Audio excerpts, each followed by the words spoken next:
voit que la sortie d'Égypte, l'essentiel, le cœur de la sortie d'Égypte, c'est la révélation de Dieu. C'est-à-dire que les Juifs sont sortis après qu'il y ait eu des miracles très puissants, et le monde entier, et les mondes entiers en général, et tous les peuples, et les Juifs en particulier, se sont rendus compte de la grandeur de Dieu.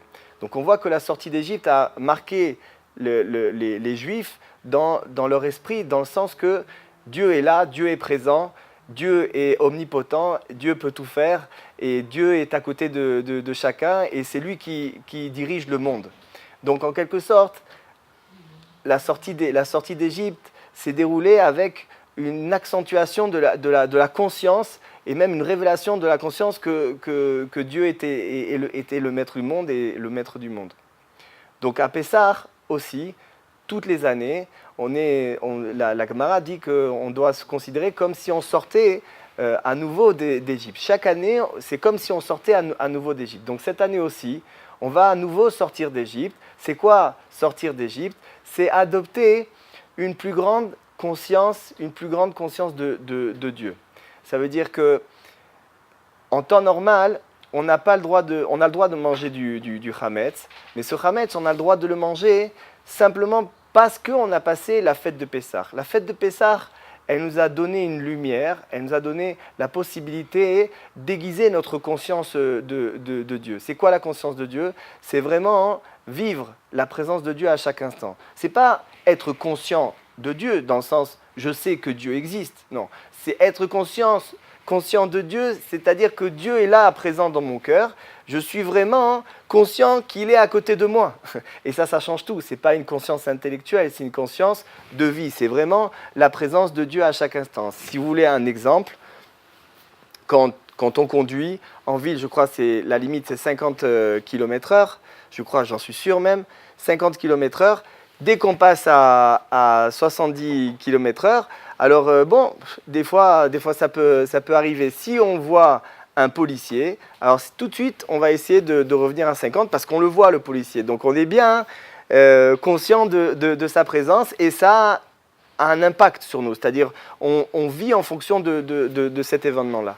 Pour la conscience dont on parle, c'est la même chose. Si on est conscient simplement intellectuellement, alors ça n'a pas tellement toujours d'effet sur notre comportement dans le quotidien. Maintenant, si on a une conscience qui est une conscience véritable, qui s'appelle en hébreu le dat, alors à ce moment-là, ça change tout. Et c'est parce qu'on va pouvoir se plonger à Pessah dans le Seder, le Seder, ça va nous aider justement à grandir dans cette prise de conscience de Dieu. C'est parce qu'on passe par là qu'on peut et qu'on a le droit d'aller dans des jours qui sont des jours, on va dire, classiques, qui ne sont pas les jours de Pessah, où à ce moment-là, on a le droit de manger du chametz. Mais sinon, on ne pourrait pas manger du chametz. C'est quoi le chametz? C'est quoi le symbole du chametz? C'est la vie qui se déroule selon les lois de la nature.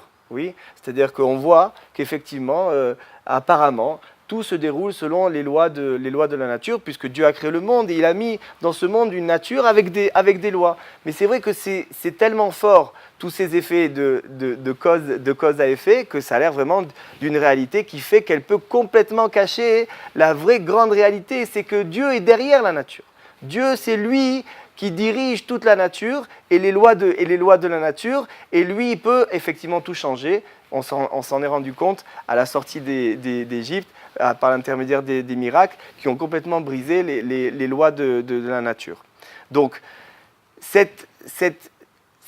plongeon possible que l'on a, c'est-à-dire ce danger de plonger dans les lois de la nature, c'est-à-dire de s'éloigner de cette foi, de cette émouna qui fait qu'on est conscient que même si apparemment tout est régi selon des lois scientifiques, en vérité c'est Dieu qui tire les ficelles. Il nous est donc permis de manger du chametz parce qu'on va en quelque sorte pendant Pessah prendre un bain de date, un bain de conscience de Dieu, un bain de émouna. Et fort de cette émouna-là, alors à ce moment-là, on pourra tranquillement, on pourra manger du chametz parce qu'on se sera renforcé. Voilà en quelques mots l'importance de Pessah et l'impact de Pessah sur nous et sur nos vies.